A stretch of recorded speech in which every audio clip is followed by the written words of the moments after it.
কিন্তু সবাই মিলে ৭১কে আমরা আগে সম্মান করব, বাংলাদেশের স্বাধীনতা মুক্তিযুদ্ধের ইতিহাসকে সমুন্নত রাখব। তারপরে আসবে ৭৫, ৭৯, ৯০, ২৪ সকল কিছু।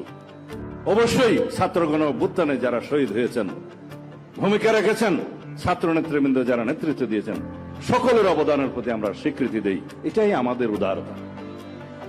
আমরা কারো বিজয়কে ছিনিয়ে নিতে চাই না, কারো ভূমিকাকে আমরা কেড়ে নিতে চাই না। কিন্তু যারা সংবিধানের প্রস্তাবনায় ২৪ এবং ৭১ একসাথে দেওয়ার জন্য প্রস্তাব করেছিলেন, সেই বন্ধুদের উদ্দেশ্যে বলছি, ৭১ কখনো অন্য কোনো ইতিহাসের সাথে মিলবে না।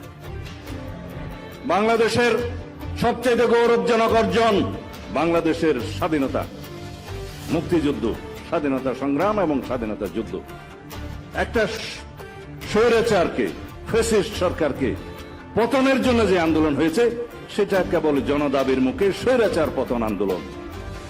স্বৈরাচারের পতন হয়েছে, রাষ্ট্র নতুন ভাবে বিনির্মিত হয়নি। রাষ্ট্র আমাদের ছিল, অর্জিত হয়েছে লক্ষ প্রাণের বিনিময়ে। সেই রাষ্ট্রের স্বাধীনতা সার্বভৌমত্বকে রক্ষা করতে হবে। কোন স্বৈরাচার যাতে বাংলাদেশে পুনরায় প্রতিষ্ঠিত না হয়, আগমন না হয়, উৎপাদন না হয়, উৎপত্তি না হয়, সেই লক্ষ্যে আমরা গণতান্ত্রিক চর্চা করতে থাকব। গণতান্ত্রিক সংস্কৃতির প্রবর্তন এবং চর্চার মধ্য দিয়ে, লালনের মধ্য দিয়ে আমরা সংসদে সেই সমস্ত সকল কার্যক্রম আলোচনার মধ্য দিয়ে সমঝোতা